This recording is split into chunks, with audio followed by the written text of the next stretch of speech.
Je vais rappeler, mesdames, messieurs, que pour le secteur de l'industrie, M. Amadou Seck prendra la parole au nom de ce secteur, Ousmane Sindiaye pour l'informel, M. Beydi Agne pour le patronat. Voici donc, mesdames, messieurs, Monsieur le Premier ministre.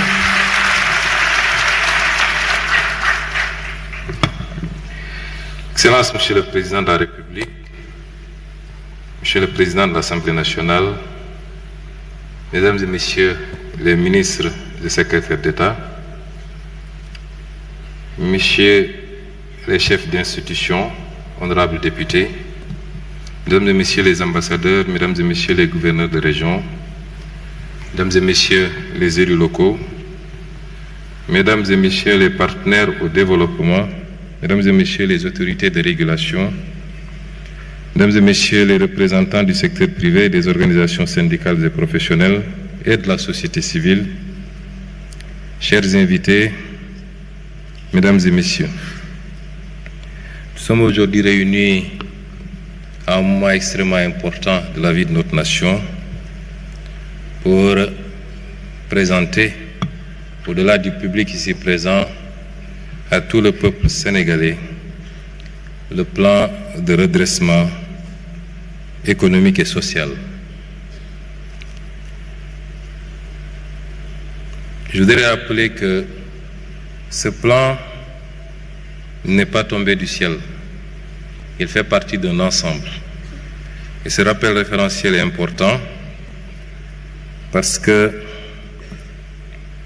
nous avons d'abord travaillé à préparer un document prospectif. Document qui a été préparé sur commande de son Excellence Monsieur le Président de la République et qui devait décliner son programme, le programme avec lequel il a été porté à la magistrature suprême par le peuple sénégalais. Ce document appelé Vision 2050 était phasé, 3 phases notamment. La phase redressement, qui est une phase qui devait se dérouler sur une périodicité de 3 ans. Je ne sais pas si le présentateur ne suit pas apparemment.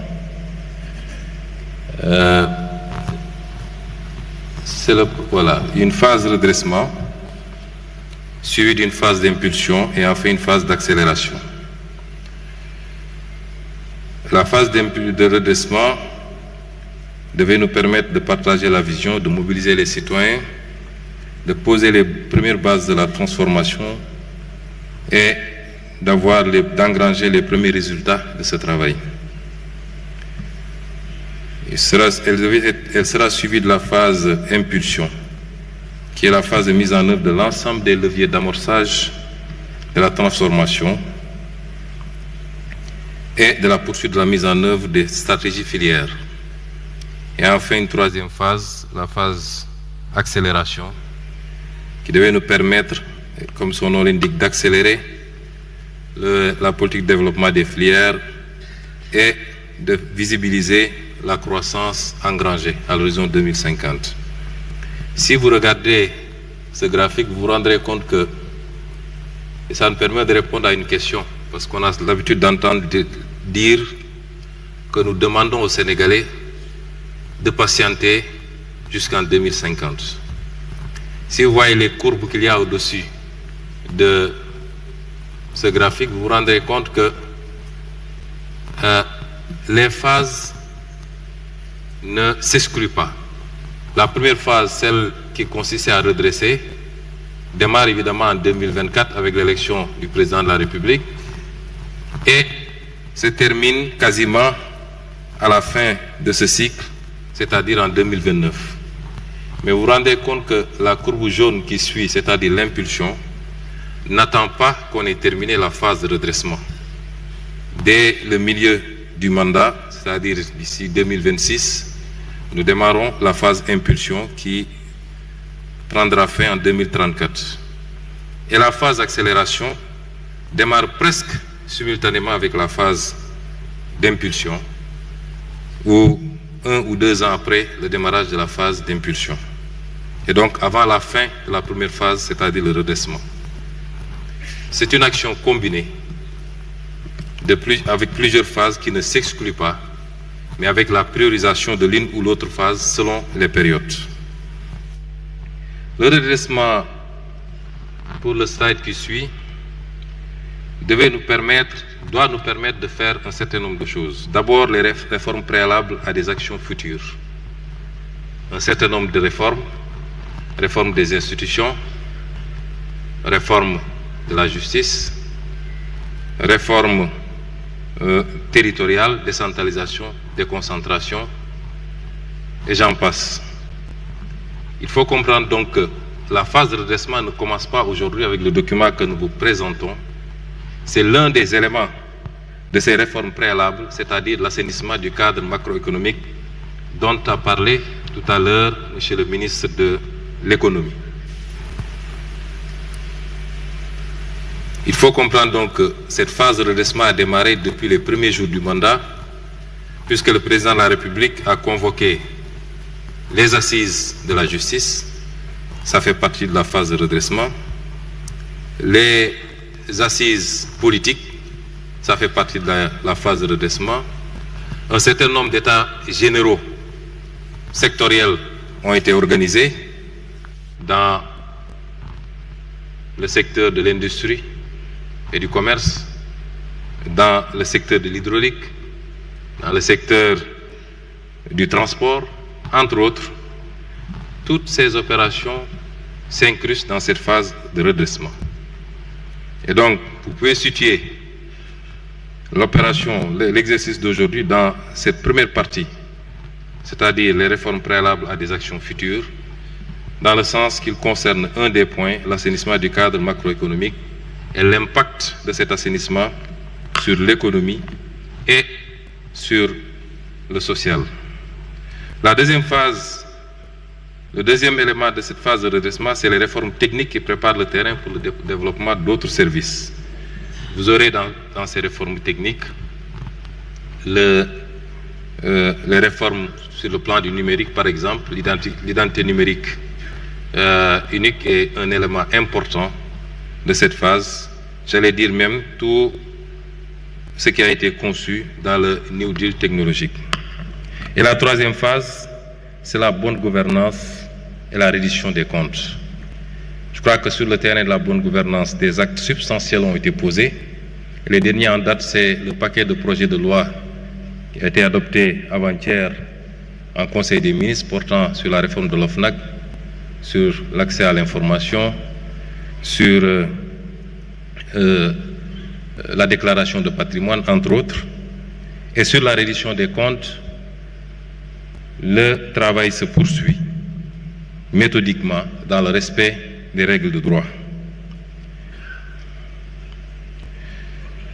L'objectif de cette première phase, c'est-à-dire la phase de redressement de la vision 2050, c'est de tourner définitivement le braquet d'un modèle ancien vers un modèle nouveau, préalable à l'impulsion et à l'accélération.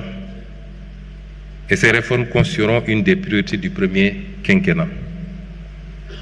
Nous avons toujours posé le débat en termes de système et non pas en termes d'hommes. Et un système, c'est beaucoup plus l'interaction de règles, d'attitudes, de comportements. Et les réformes que nous allons entamer dans cette phase de redressement nous permettront de tourner la page de ce système que nous avons souvent décrié pour en ouvrir une autre. Pourquoi maintenant un plan de redressement économique et social? Cela est lié à l'héritage qui nous a été légué. Nous savions tous que l'héritage n'allait pas être des plus légers. Durant tout le temps passé dans l'opposition, nous l'avons crié fort, nous l'avons dénoncé avec des arguments valables, et nous étions même allés jusqu'à prévenir les Sénégalais des difficultés auxquelles il fallait s'attendre, quel que soit le régime qui remplacerait le défunt régime. Et aujourd'hui, les différents audits réalisés aboutissent à un constat sans appel. L'audit des finances publiques qui a démarré avec le rapport établi par l'Inspection générale des finances, conforté, pour ne pas dire aggravé, par l'audit de ce rapport par la Cour des comptes, et enfin par le rapport de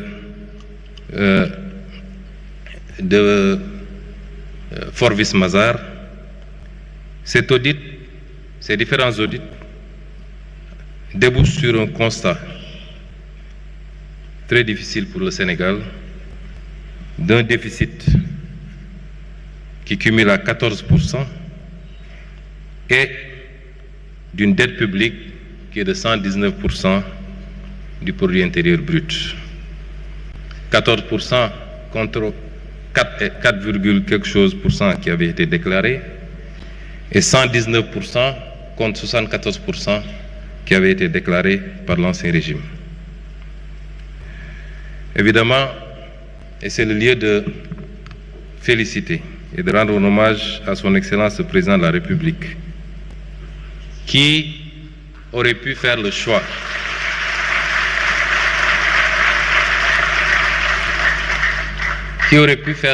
de la dissimulation.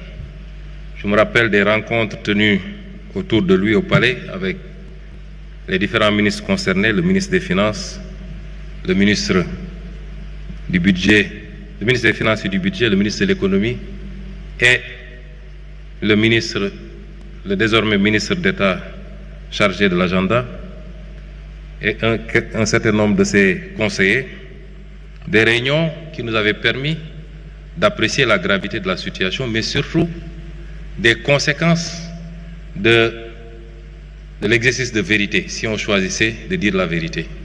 Nous en étions conscients. Et le président a dit, je ne voudrais pas démarrer mon mandat sur un mensonge, je ne voudrais pas le dérouler sur un mensonge et le conclure par un mensonge.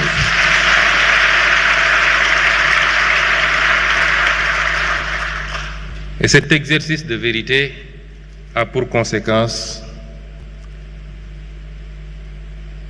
le respect difficile des engagements internationaux. Mais le Sénégal a tenu et jusqu'à présent, nous avons respecté notre signature, nous avons respecté nos engagements internationaux, sans pour autant que ça n'empêche le pays de continuer à faire face aux défis cruciaux à l'intérieur. C'est le lieu ici également de féliciter et de rendre hommage au ministre des Finances et du Budget, à toutes ses équipes, au ministre de l'Économie, qui chaque jour déploie un trésor d'énergie pour faire face à nos engagements internes et extérieurs. L'autre conséquence, c'est des conditions de plus en plus difficiles de financement extérieur, sur le financement extérieur. Évidemment, notre signature s'est dégradée. Vous avez vu tous les conséquences en termes de notation du Sénégal. Et c'était une des conséquences auxquelles nous nous attendions quand le président a décidé de se livrer à cet exercice de vérité. Le défi du retour à l'orthodoxie budgétaire, notamment l'objectif de revenir à 3% de déficit dans moins de 2 ans, c'est-à-dire en 2027. Un pas important a été réalisé dès cette année, puisqu'aujourd'hui, on est à moins 8% de déficit dans la loi de finances rectificative du moins. Et donc, la moitié du chemin a été parcouru déjà. Et de revenir également à un niveau d'endettement raisonnable et respectueux des critères de convergence dans le cadre de l'espace UEMOA.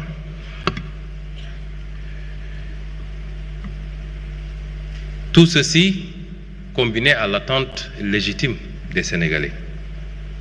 Nous sommes au XXIe siècle, les peuples sont devenus impatients. Les peuples n'attendent plus, les peuples veulent des résultats immédiats. Vous aurez beau leur expliquer la situation héritée évidemment, quand on hérite d'un legs, c'est avec son passif et son actif, et plus le passif est lourd, plus la capacité à relancer, à réaliser est compromise. Mais c'est une réalité, les peuples sont à bon droit et légitimement impatients. Et le fait que le Sénégal soit projeté dans le top 5 des pays à plus forte croissance et peut-être le premier en 2025 en Afrique ne signifie pas grand-chose si l'on considère ce que le Premier ministre de l'économie vient de dire, que la structure de notre croissance, dépouillée de la croissance, le PIB agricole et hydrocarbures, révèle des performances très faibles, voire médiocres, c'est-à-dire on ne dépasse pas les 4% de taux de croissance, ce qui pose un sérieux problème de productivité, particulièrement de l'investissement. Voilà les raisons qui nous fondent à travailler à un sursaut, à essayer de trouver des solutions. Lesquelles solutions doivent être d'abord endogènes, doivent provenir de l'effort interne produit par les Sénégalais, pour eux-mêmes. Ce plan de redressement permettra de trouver de nouvelles sources endogènes. Et dans le tableau que je vais vous présenter tout à l'heure, nous détaillerons ces ressources endogènes. Il nous permettra de retrouver les équilibres budgétaires dont j'ai parlé tout à l'heure. Il nous permettra d'accélérer la progression de notre économie. Ce plan de financement pour le redressement de l'économie est fondé sur un certain nombre de principes. D'abord, le respect des engagements internationaux, comme je l'ai dit tout à l'heure.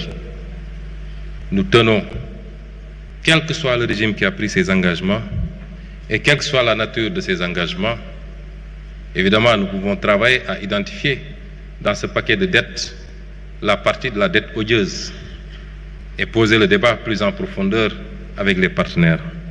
Mais globalement, nous tenons à respecter ces engagements internationaux. Nous voulons remonter cette situation héritée sans pour autant aggraver la dette publique.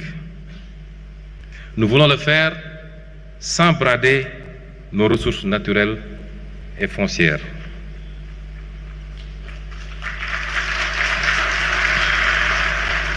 Nous voulons le faire dans une quête de souveraineté dans le secteur bancaire et particulièrement des banques à connotation publique. Nous voulons le faire sans mettre trop de taxes supplémentaires sur les investisseurs au détriment de l'attractivité de notre pays. Nous voulons le faire par un exercice de lutte contre la fraude sous toutes ses formes et nous devons le faire dans le respect de l'équité, dans la contribution financière des acteurs, règles essentielles du droit fiscal. Alors, nous avons entendu beaucoup de développement sur les plans de redressement. En quoi ce plan de redressement est différent des autres? Nous ne sommes pas remontés jusqu'en 1979 pour le PREF, qui semble être le premier plan de redressement, mais comparativement au financement du programme de résilience économique et sociale qui a été élaboré pour faire face aux conséquences de la crise de la COVID-19, dans son modèle de financement d'abord, le PRES avait été financé à 84,5% par les partenaires, au moyen de prêts concessionnels, de dons et de reports d'échéance. L'État, pour un budget prévisionnel de 1 000 milliards, n'avait contribué qu'à hauteur de 102,25 milliards, soit 13%. Le PAP 2A, qui a pris le relais pour engranger les bénéfices de du presse, le PAP 2A projetait un budget de 14 712 milliards qui a fortement bénéficié, plus de 60% au moins, de ressources extérieures. Pour le présent plan de redressement, 90% des ressources sont attendues de la mobilisation de ressources endogènes sans endettement.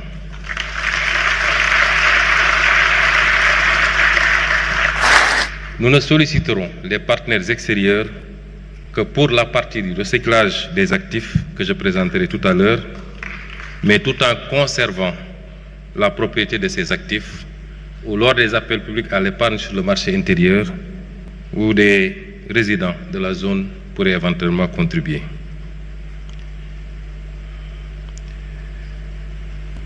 Un autre élément de comparaison, c'est que le coût du plan de redressement sera de 33% plus élevé que celui prévu dans le scénario de base, c'est-à-dire le document de programmation budgétaire économique et pluriannuel 2026-2028, qui fait des projections en moyenne d'un peu plus de 5 000 milliards.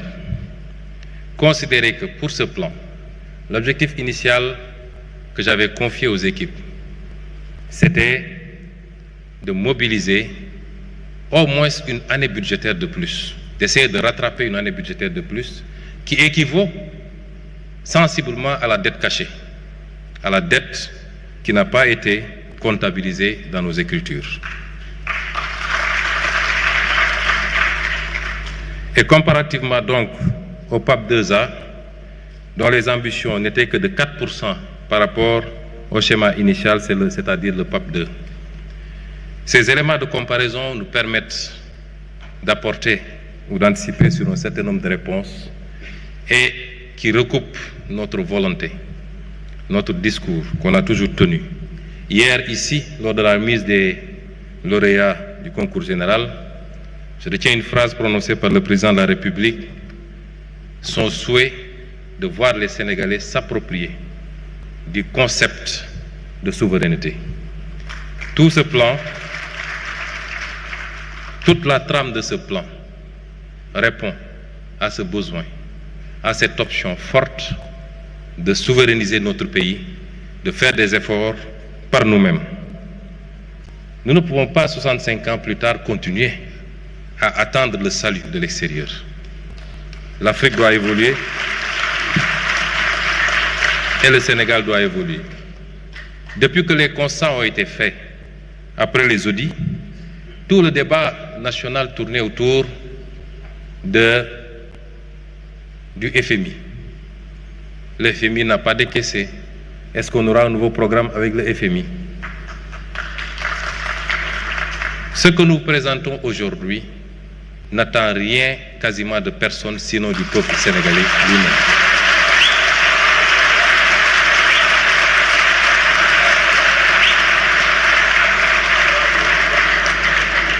Et c'est fort de ces constats, que nous avons sollicité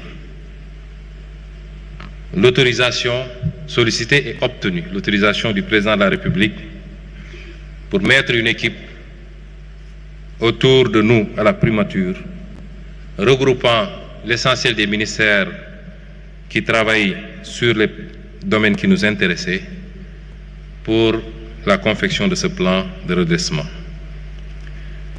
Je voudrais donc, à cette étape, féliciter les hauts fonctionnaires qui ont travaillé à ce plan. Mesdames et messieurs, le Sénégal regorge d'agents dans la fonction publique de qualité.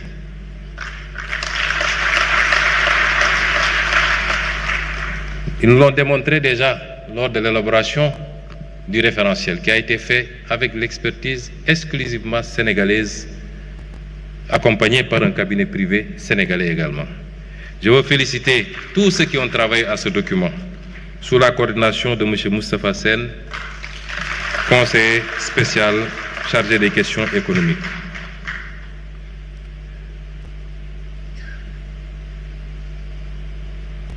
Les chantiers de financement du plan tournent autour de 3. Le premier chantier, c'est la réduction maîtrisée de la dépense publique, du train de vie de l'État. Le second chantier, c'est la mobilisation des ressources domestiques. Et le troisième chantier, c'est le financement endogène complémentaire hors endettement. Pour l'optimisation de la dépense publique, nous avons travaillé d'abord à l'amélioration de la planification stratégique, notamment avec la mise en place des cadres de dépenses à moyen terme, des indicateurs de performance, l'élargissement du scoring matriciel des projets. Pour tous ces éléments, je vous aurais renvoyé à la mise en œuvre de la vision sous la coordination éclairée de M. Amin Lo, ministre d'État chargé de l'agenda, appuyé par le box de M. Birom Oloba. Il y a la digitalisation et l'optimisation également de la commande publique. L'introduction de mécanismes de modernisation de la commande publique, de plateformes digitales, mais également la rénovation des procédures d'exécution budgétaire sur lesquelles M. le ministre des Finances a beaucoup travaillé. Évidemment, pour ce qui est de la commande publique, des aspects importants comme la mise en place d'une centrale d'achat qui nous permettra de regrouper un certain nombre d'opérations, de rationaliser également les acquisitions, est un élément extrêmement important. Et enfin, la réduction de la taille de l'État, où les équipes ont travaillé à la fusion et à la suppression d'un certain nombre de structures, particulièrement des structures, des agences d'exécution, mais également pour l'administration classique, un travail de resserrement va être fait. Le second axe, c'est la mobilisation des ressources domestiques. La mobilisation des ressources domestiques vise à aller chercher les niches, d'abord dans le secteur du numérique. Nous avons énormément de niches dans le secteur numérique, qui est le secteur en plein essor, mais qui jusque-là était sous-fiscalisé ou pas du tout fiscalisé dans beaucoup de ces aspects. Dans le tableau que je vais vous présenter tout à l'heure, je reviendrai sur le détail ligne par ligne. Il s'agit de la fiscalisation, par exemple, des jeux de hasard en ligne, comment on appelle ça, du mobile money, des transferts marchands également, et de beaucoup d'autres aspects comme ça, qui n'étaient pas suffisamment fiscalisés ou pas du tout fiscalisés quelque part. Il y a également l'optimisation des revenus du foncier. Chers amis, le foncier est un élément important de patrimoine qu'il convient de fructifier en évitant le plus possible de céder. On peut l'utiliser comme levier financier et levier des fonds. Le foncier bâti comme le foncier non bâti. On peut l'utiliser également pour permettre l'accès aux droits, aux titres, contre paiement de sommes bien précises, ce qui permettrait à la fois d'engranger des recettes substantielles pour l'État, mais de sécuriser également la possession pour les citoyens. Les amendes et redevances, une longue liste a été établie pour renforcer les amendes et les redevances par rapport à certains types d'infractions, par exemple au code de la route et beaucoup d'autres infractions de ce genre, dont les conséquences sont incalculables en perte de vies humaines et en dégâts matériels. Le recyclage d'actifs, nous avons beaucoup d'actifs qui nous ont coûté extrêmement cher, qui justifient une bonne partie de la dette.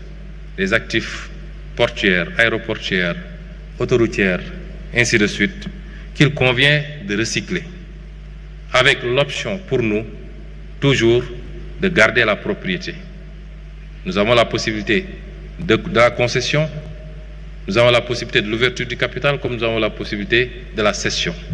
Nous écartons pour le moment toute possibilité de céder, mais nous pouvons concéder la gestion, particulièrement au secteur privé, et nous souhaitons qu'il soit prioritairement national, avec un partage des gains sur les dividendes.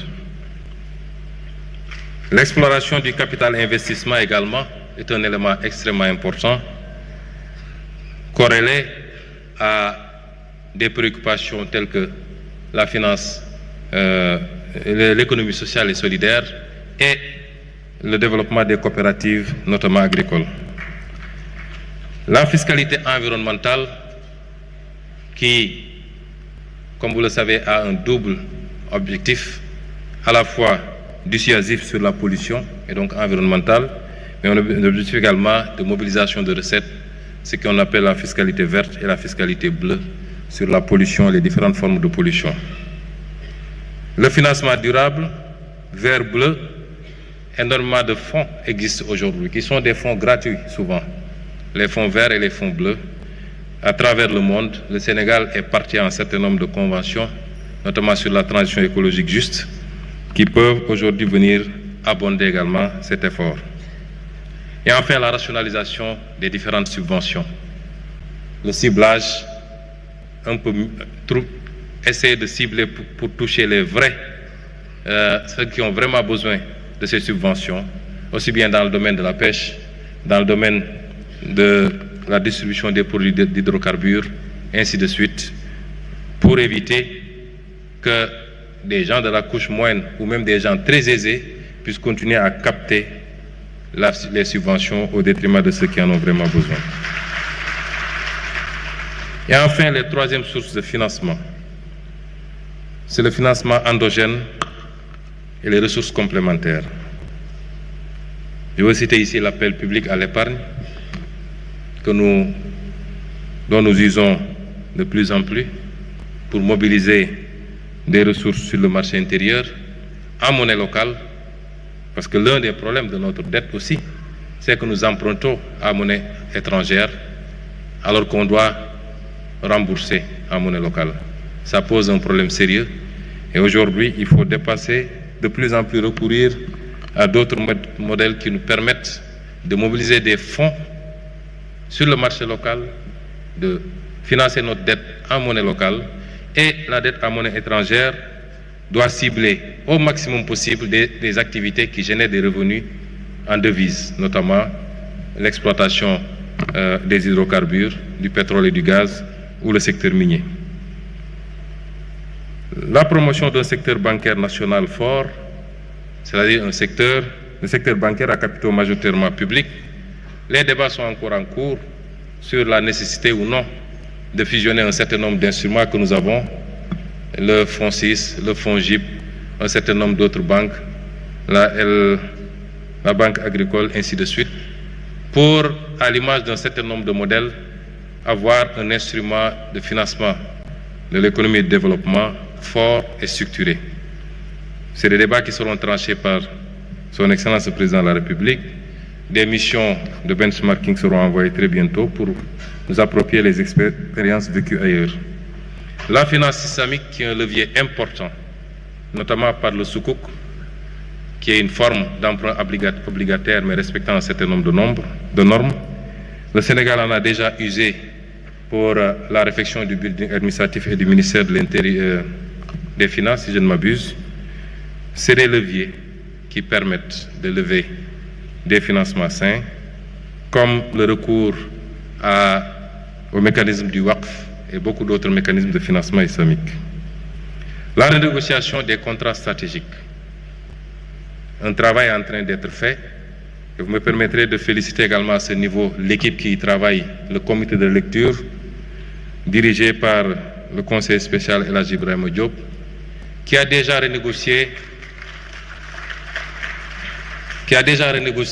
beaucoup de contrats et de conventions. Je me rappelle, lors de nos écrits, quand on était dans l'opposition, nous nous référions aux statistiques de l'OCDE, qui chiffrait à peu près les surfacturations dans les marchés publics, dans les pays à économie avancée, comme on dit, à peu près 11%. Pour le travail que nous avons commencé à faire, qui touche peut-être principalement le secteur des BTP, un peu l'énergie, un peu la santé, etc., le constat, c'est que nous sommes déjà à 18% de surfacturation sur les marchés publics. Et les gains qu'on ferait, rien qu'en assainissant ce volume dans le budget d'investissement, nous permettrait d'engranger des profits significatifs.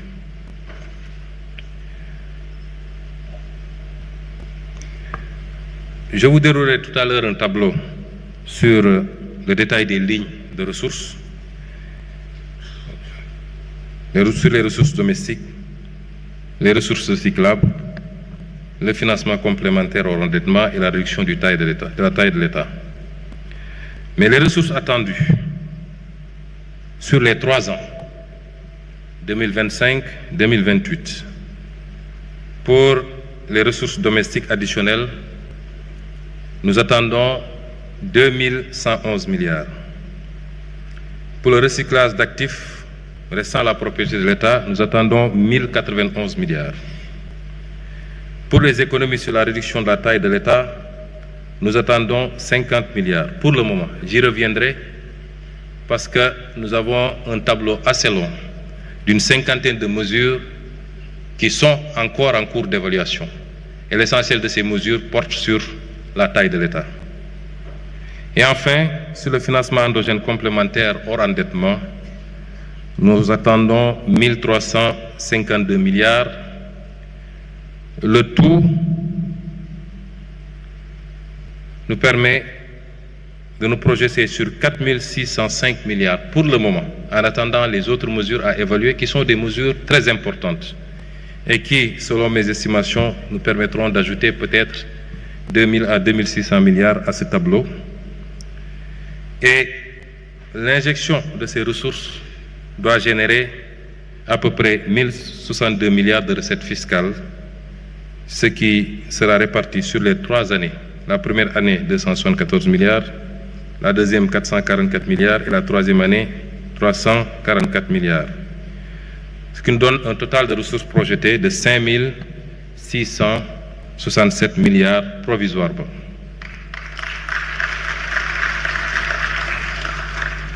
Alors, je ne sais pas si ils avaient remis la clé à la régie pour pouvoir vous projeter le tableau détaillé que je vais commenter maintenant.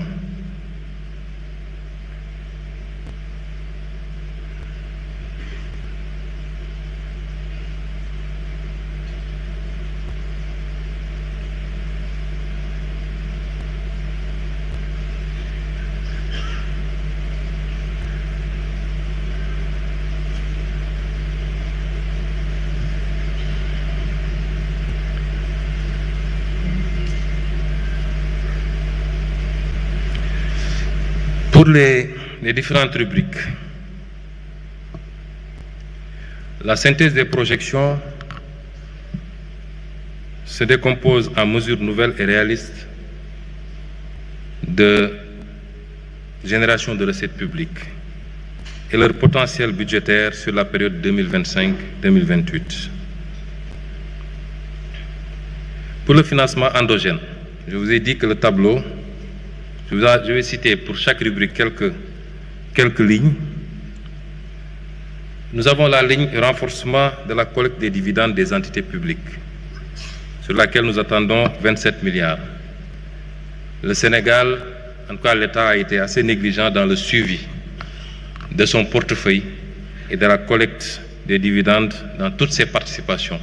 Dans le secteur minier, par exemple, où on a minimum 10%, 15%, 20% de participation souvent. Et dans beaucoup d'autres secteurs, comme le secteur portuaire, nous pensons qu'une action générera ce montant. Pour la renégociation des contrats stratégiques, nous nous projetons sur 884 milliards. Un travail consistant à corriger les déséquilibres constatés dans les conventions minières, pétrolières et industrielles, telles que les cimenteries, notamment en matière de redevance de fiscalité et de production déclarée. Elle inclut également le recouvrement des amendes issues des audits métrologiques et fiscaux.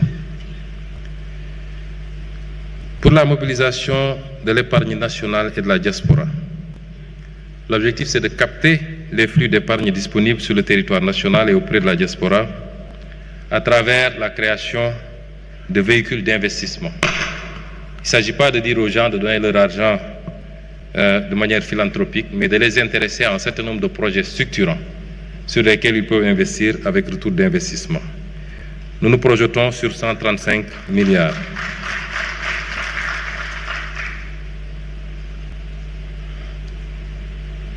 Sur le déploiement des financements participatifs et solidaires, le WAPF, les instruments tels que le Sukuk et les plateformes de crowdfunding, nous projetons 300 milliards. Pour l'approvisionnement gaz par GTA, un élément extrêmement important. Parce qu'aujourd'hui, les contrats de recherche et de partage de production autorisent le Sénégal à notifier ses besoins au plus tard le 1er octobre pour l'approvisionnement de son marché local. Ce que nous avons fait pour 2026. Les gains sont de 177 milliards ou de 143 milliards sur 2026 seulement, selon l'application au nom de la pénalité de 25% prévue et que BP peut vouloir appliquer. Et l'impact sur le kilowattheure, c'est de le faire passer de 115,93 francs kilowattheure aujourd'hui à 76,18 francs kilowattheure. Et donc sur les 3 ans, l'impact attendu est de 435 milliards. Pour les actifs détenus par la SOGEPA, qui peuvent être utilisés comme effet de levier, nous nous projetons à 341 milliards. Pour ce qui est de la régularisation du renouvellement de concessions des opérateurs téléphoniques également, nous nous projetons à 200 milliards.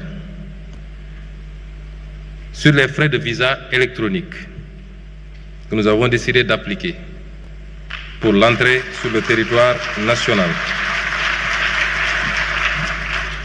aux pays hors Afrique et aux pays africains qui nous appliquent le visa, nous nous projetons à 60 milliards.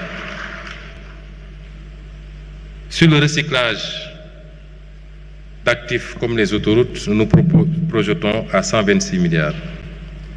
Par rapport à la réduction du train de vie de l'État, je vous avais dit tantôt que pour le moment, une seule mesure sur la dizaine de mesures, une seule mesure est pour le moment évaluée.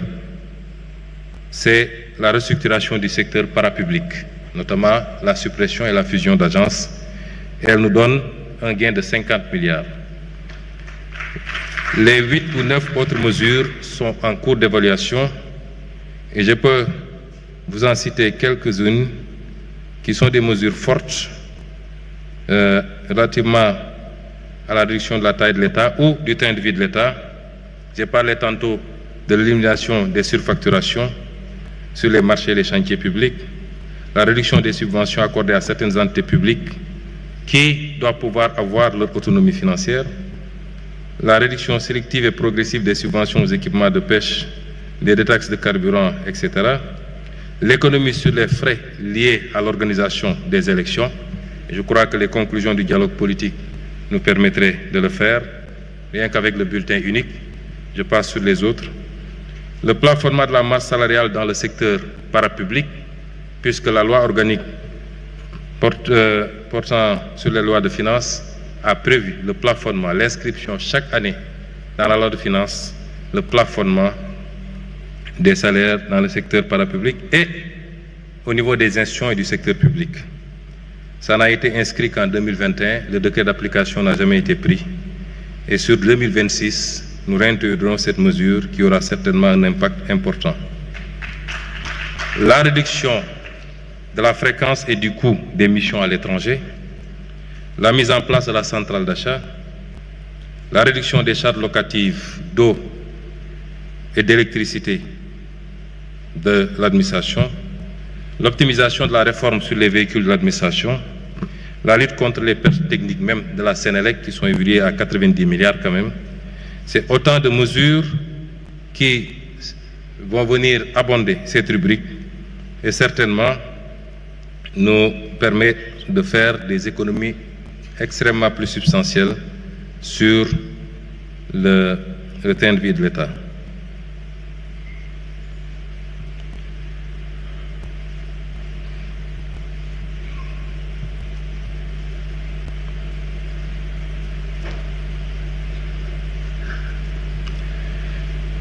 Donc après ce volet, sur le recyclage des actifs, nous nous projetons à 1519 milliards. J'ai parlé des actifs détenus par CGA, par SOGEPA. La possibilité d'une cession partielle du site de l'ancienne base militaire française de Rufisque, si le président de la République l'autorise, ce qui ne semble pas être le cas pour le moment, avec un veto fort des forces armées.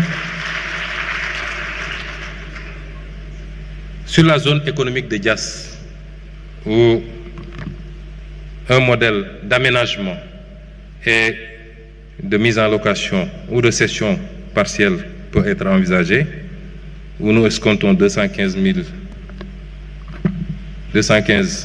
milliards. La régularisation de conventions des opérateurs, j'en ai parlé, et le site de Dantec où il y a encore 3 hectares que le Fonds 6 envisage de gérer pour générer 126 milliards. Pas en termes de cession, une fois de plus. Pour la mobilisation des ressources domestiques,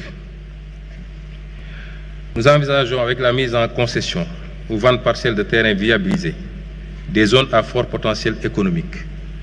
Je veux dire ici, pour les besoins sociaux à des Sénégalais de toutes les couches, mais particulièrement des couches les moins favorisées, mais également pour les besoins du tourisme, où la SAPCO et ses agences dans l'aménagement de sites dans la Petite Côte, Mbodienne et autres, dans le sud, à Béné, etc. Et pour les programmes immobiliers et logistiques. L'évaluation de l'assiette et des droits additionnels nous projette sur 80 milliards. Pour les redevances audiovisuelles, le ministre a commencé déjà un travail important, M. Aliou Sall, ministre des Télécommunications. Il s'agit ici d'aller au-delà de ce qu'il a commencé et de fiscaliser tout ce qui est publicité en ligne, les vidéos sur demande, notamment les plateformes telles que Netflix et autres, les services numériques. On se projette à 16 milliards. Le e-commerce, les revenus d'influenceurs qui, quelquefois, encaissent beaucoup d'argent.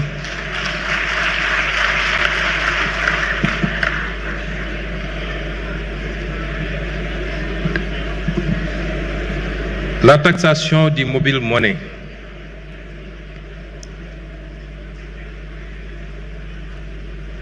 La taxation du mobile money qui existe déjà, mais qui se fait sur des bases très faibles.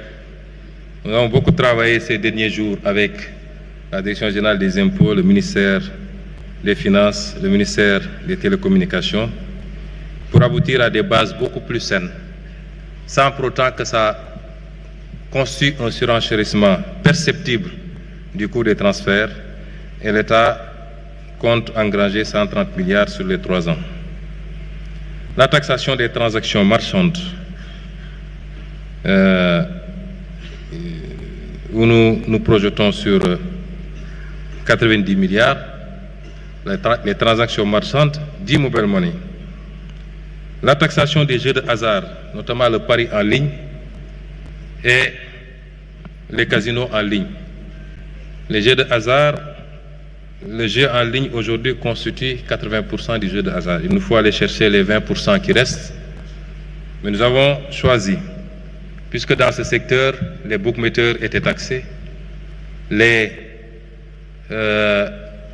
la LONASE est taxée, mais les parieurs ne sont pas taxés. Taxation du gain, 75% des mises constituent un gain que le partage des parieurs, mais également nous envisageons un modèle de taxation même de la mise, parce qu'au-delà de la mobilisation de recettes, nous avons l'obligation en tant qu'État de protéger surtout les petits parieurs contre eux-mêmes et contre l'addiction au jeu. L'augmentation du taux de la taxe sur le tabac, c'est le même principe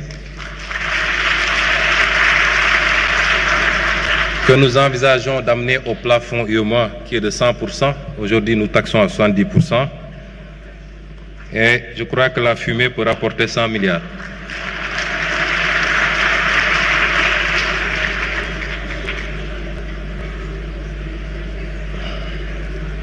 Le relèvement de l'âge limite d'importation des véhicules de tourisme.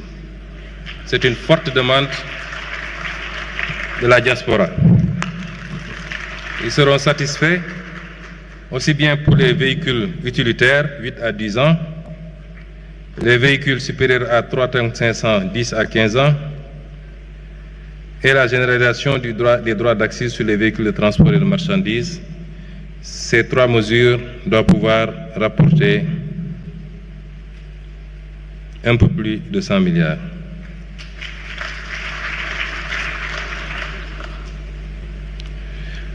La réactivation des droits à l'importation pour les téléphones portables, qui avait été suspendue avec la redevance RUTEL, mais tout le monde convient, les autorités douanières, le ministère de l'économie et des finances, qu'il est temps de remettre en place cette taxation et les projections sont à 200 milliards. Je voudrais dire que tous les chiffres que nous vous avançons ici sont des chiffres minorés. J'ai demandé à l'équipe de prendre les options les plus minimalistes possibles pour nous aménager une marge d'erreur substantielle.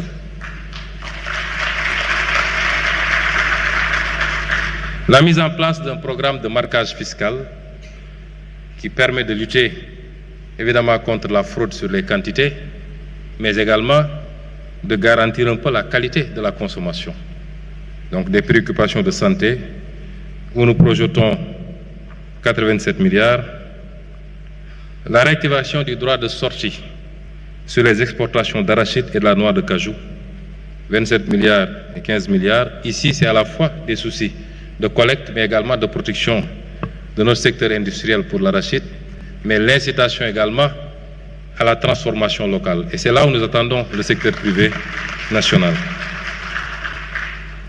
La modification de 10% des barèmes de loyer sur le domaine de l'État.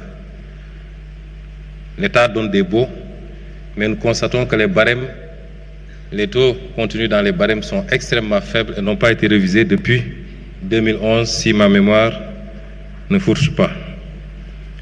C'est des mesures qu'il faut, pas seulement sur le barème des loyers, mais également sur le barème des cessions définitives.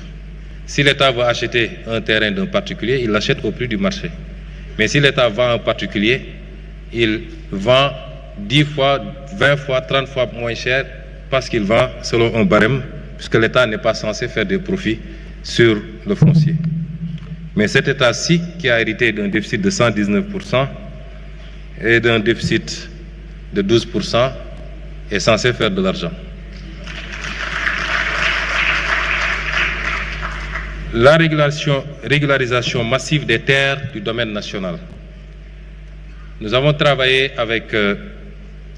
Dia sur la possibilité de faire évoluer le PROCACEF, qui est un programme qui permet de régulariser les propriétaires allégués de terrain, particulièrement en zone rurale, mais ça se faisait presque gratuitement, mais on ne délivrait pas de droits ou de titres.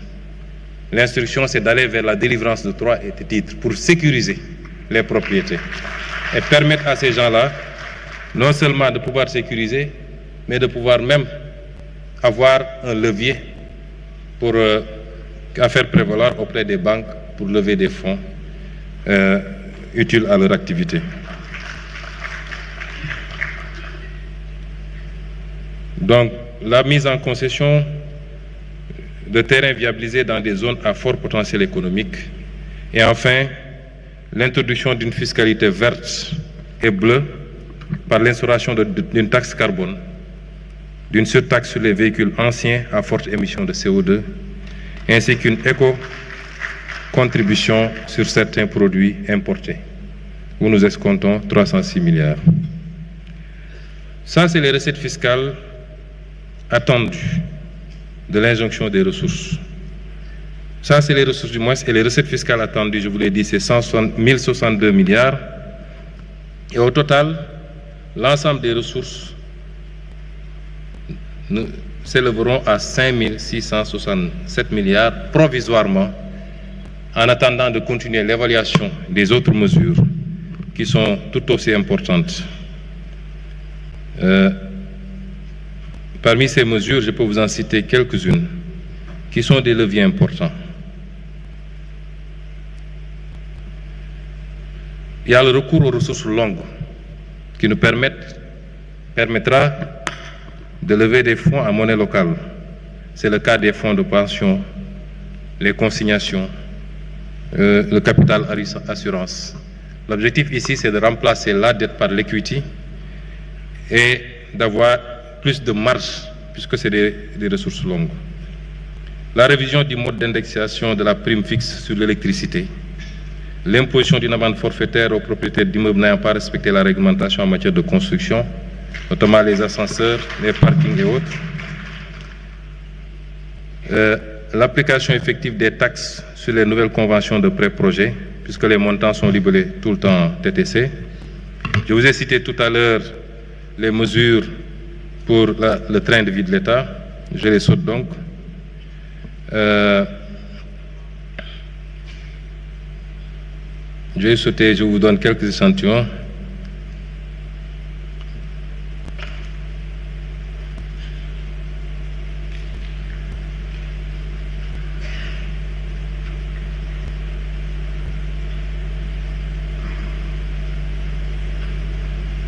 Donc, l'application du droit de sortie sur les exportations de produits miniers non couverts par la stabilisation fiscale, la taxation des occupants sans droit ni titre, la traque et la sanction des fausses quittances, des faux certificats de taxes, des certificats recyclés. Nous sommes en train de faire ce travail sous la supervision du président de la République. Je ne vous en dirai pas davantage puisqu'il est en cours, mais la lutte et la compression de la fraude sur ces aspects-là va générer énormément de ressources. J'ai parlé de la subvention modulée du carburant, donc le ciblage.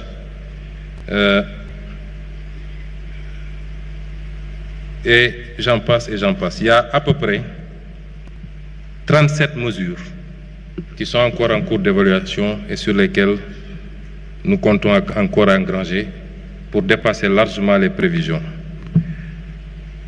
L'exercice auquel nous nous livrons n'est pas seulement un exercice conjoncturel. C'est vrai, il y a une situation qui l'exige. Ça ne nous a pas été imposé de l'extérieur pour une fois. C'est souverainement qu'on a décidé de le faire. Mais au-delà de cette situation conjoncturelle, cet exercice nous permet de répondre à une des positions que nous avons toujours défendues. C'est que nous avons la capacité de faire évoluer de manière substantielle notre budget. Nous avons toujours dit que nous n'avons pas exploré peut-être le tiers de nos capacités. Ce qu'il faut retenir aujourd'hui, c'est que l'instauration de ces mesures et leur prolongement au-delà de ce délai de 3 mois doit nous permettre de hisser substantiellement le budget de l'État du Sénégal et d'offrir plus de possibilités à l'État de répondre aux préoccupations des Sénégalais. Pour revenir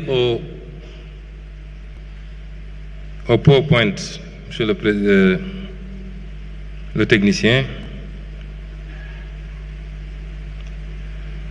je voudrais parler maintenant des axes du plan de redressement. Le plan de redressement vise à mobiliser ces ressources, mais pourquoi faire? Orienter vers quoi? Nos objectifs, c'est d'abord les services sociaux de base qui bénéficieront d'un financement plus conséquent. Le premier axe, donc, c'est l'appui aux ménages. Dans l'appui aux ménages, nous avons une offre plus importante, mieux orientée, de biens et services sociaux. Je veux parler des services liés à la santé, à l'éducation, à l'enseignement supérieur, au logement social décent, à l'accès à l'électricité et à l'eau, particulièrement dans le monde rural.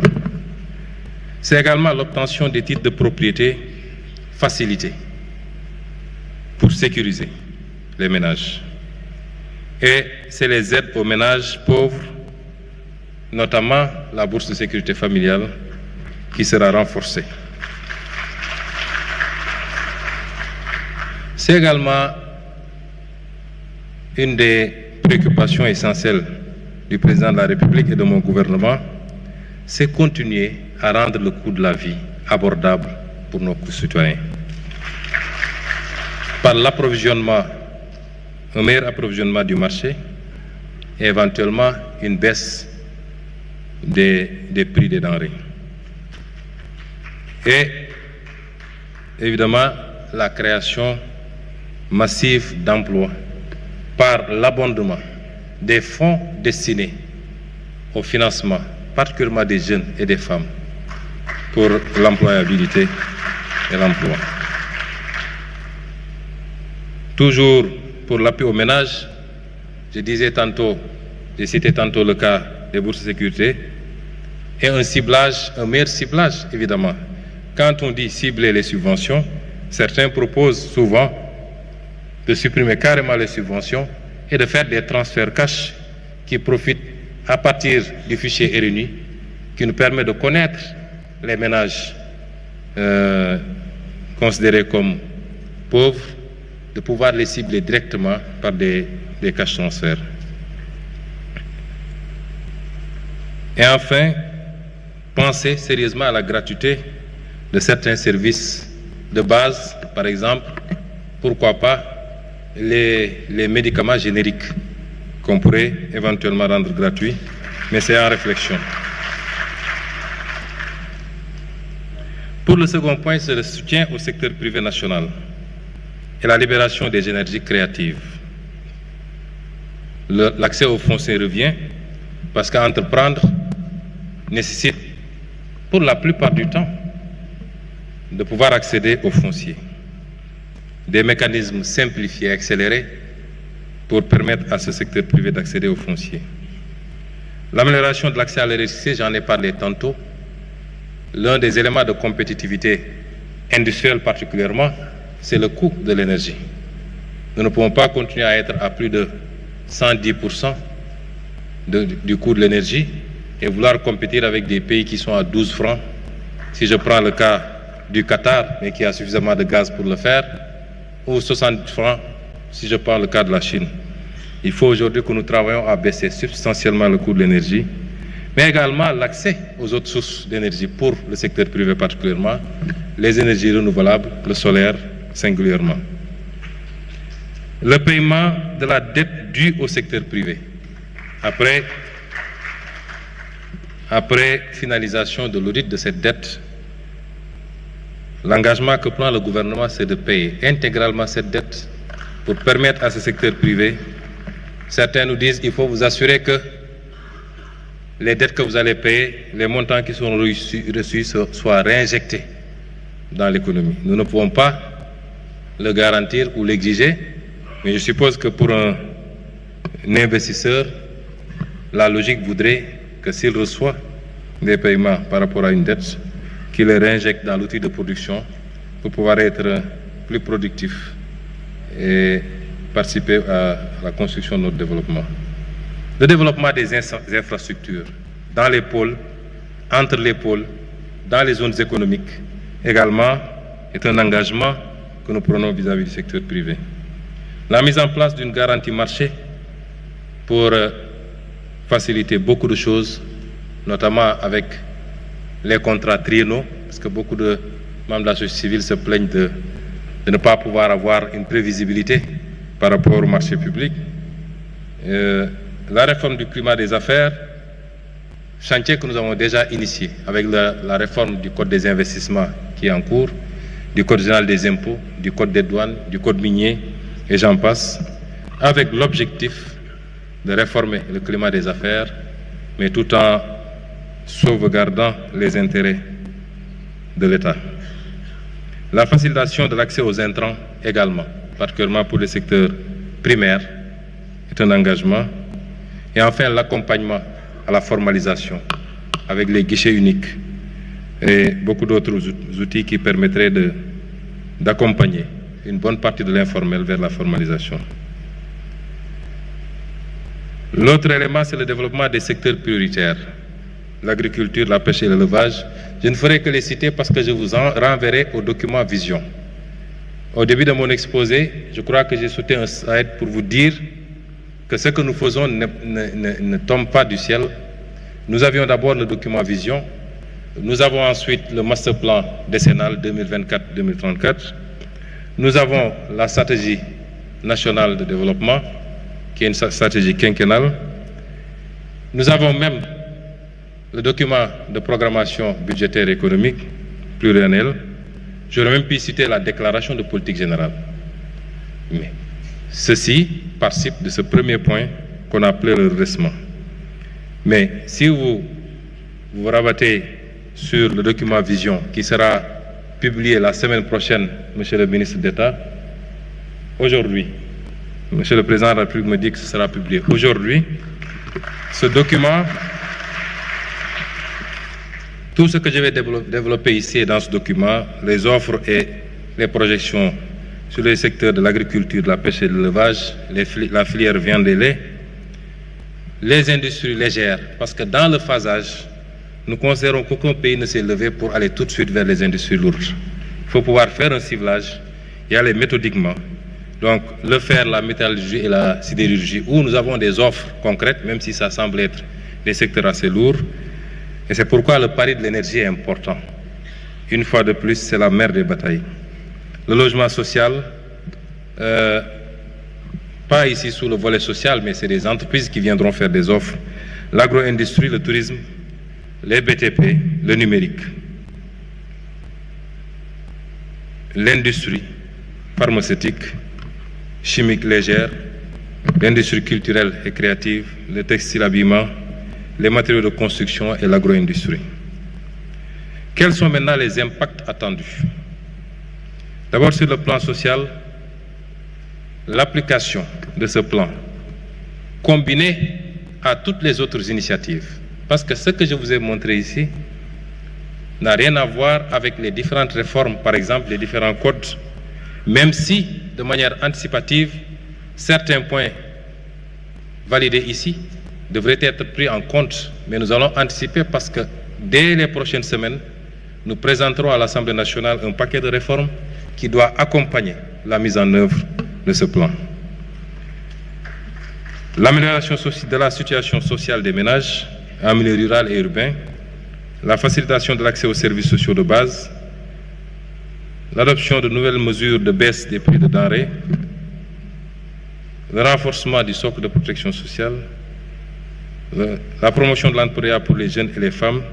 Je pense que je peux passer sur ces slides puisque j'ai déjà détaillé ces aspects plus haut.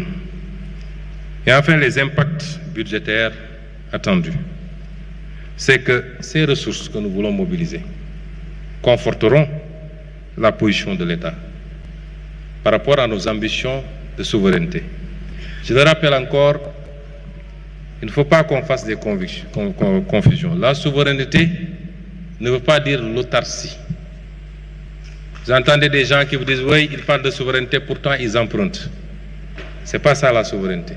La souveraineté, c'est avoir le choix dans les schémas que vous mettez en place, qu'on ne vous impose pas des modèles. C'est de pouvoir dire, ma priorité c'est de mobiliser sur les marchés dans des conditions les plus favorables, les taux les plus favorables, les maturités les plus favorables, et de ne recourir au multilatéral et notamment au FMI qu'en dernier ressort, parce que je n'aurai pas d'autre solution. C'est le contraire de ce qu'on fait actuellement. C'est ça la souveraineté. Mais ce qui vous permet d'être à l'aise sur ça, c'est votre capacité à mobiliser des ressources endogènes, à assainir votre cadre macroéconomique. Et c'est ce travail qui va nous permettre effectivement de conforter la position de l'État. C'est le respect de nos engagements internationaux qui seront plus facilités. C'est la contribution. On ne dit pas que c'est ce plan qui va le faire à lui seul, mais il contribuera substantiellement à l'objectif d'atteinte, de ramener le déficit à 3% en 2027. Mesdames et messieurs, nous voici arrivés au terme de notre exposé. Ce que je voudrais dire aux Sénégalais, c'est que nous parlons souvent de souveraineté. Moom sa bopp, mais moom sa bopp am na lu ko jiitu. Li ko jiitu mooy mënal sa bopp.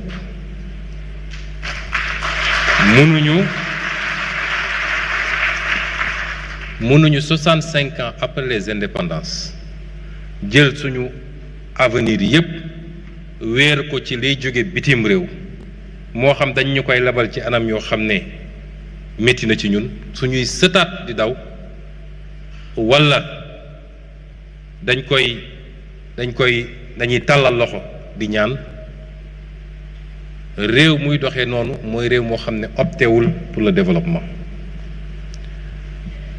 mën ngeen dégg ñu ne ñoom de lépp la ñu bëgg a taxé bu ngeen seetee li ñu def fexe nañu ba li nga xam ne mooy lu essentiel ci dundu Sénégalais yi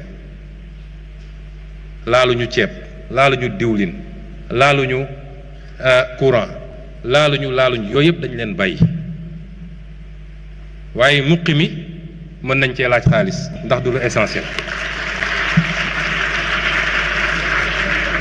xoos bi mën nañ cee laaj xaalis parce que du lu essentiel ak yeneen yoo xam ne nañ ko tëggee nit ki koy def imma du ko yéeg bu koy def parce que taxe indirecte la c'est indolore wala même bu ko yéegee njëriñ bi mu koy jural moo ëpp solo ndax ki nga xam ne génne na pour am bail wala titre foncier mu war koo téye giiru dundam bu fi jógee jox ko doomam kooku jox ko sëtam loolu njëriñ gi mu koy jural moo ëpp solo li mu jotoon a génne pour am loolu kon fexe nañu ba dugal ci yërmande waaye faw effort am réew du tabaxu ci kenn ku ne di xaar moroomam def wala ñu jàpp ni président Bassirou Diomaye Faye mooy ubbi benn robinet njaga ñaaw milliards yi génn loolu mënul ne kenn ku ne ci ñun war na am lu mu ñaq effort la bu ñu laaj sur une période ñaari at ak genn wàll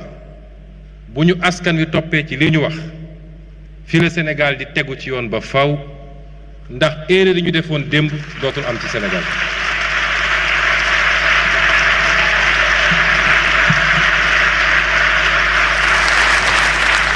ma xam nag njàmbarte réewu Sénégal ak askanu Sénégal njàmbarte boobu ñu wane woon démb pour ne dañuy sauver suñu démocratie ak suñuy liberté mu jaral nit ñi bakkan ñàkk liggéey dem kaso loolu page boobu tourné nañ ko njàmbarte googu tey war nañ koo jublu nag ci tabax réew mi ci koom-koomu réew mi loolu la ñu laaj Sénégal yi waaye nag effort bi ñu leen di laaj donte def nañ ci yërmande bu bari ñun ñëpp d'accord nañu dafa war am lu mu ànd ak ndax li ma leen njëkk a présenté ci situation réew mi mooy li ñu làq askan wi te lenn ci loolu ñu dugal ko fu mu warutoon dugg du 1 milliard du juróomi milliard est-ce que am na fii kenn ci salle bi koo xam ne bëgg na loolu ñu mel ni musul am daat koy suul mu jeex est-ce que am na kenn ci askan wi en tout cas gëm naa ni boo jëlee téeméer ci askan wi juróom-ñeent fukk yi la ñu bëgg mooy non seulement ñu leeral ko mais ku ci laale la yow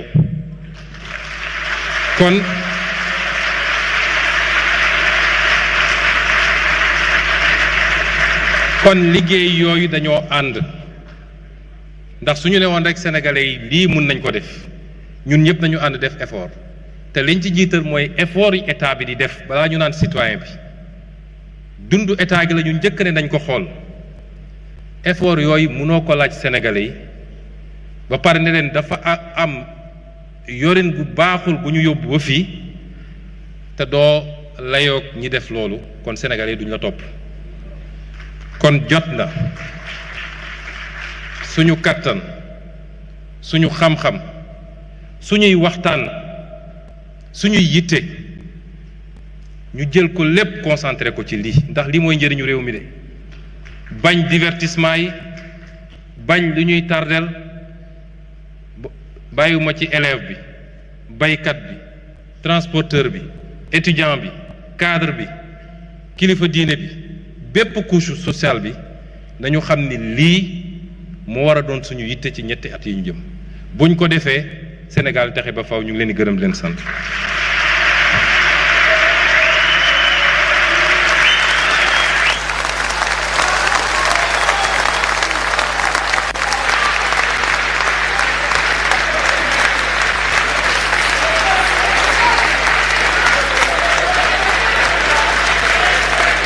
Merci. Merci beaucoup. Merci beaucoup, Monsieur le Premier ministre, pour cette présentation détaillée du plan de redressement économique et social. Ce standing ovation indique sans doute que le plan a été bien suivi et bien apprécié. Donc nous allons remercier à nouveau Monsieur le Premier ministre Ousmane Sonko.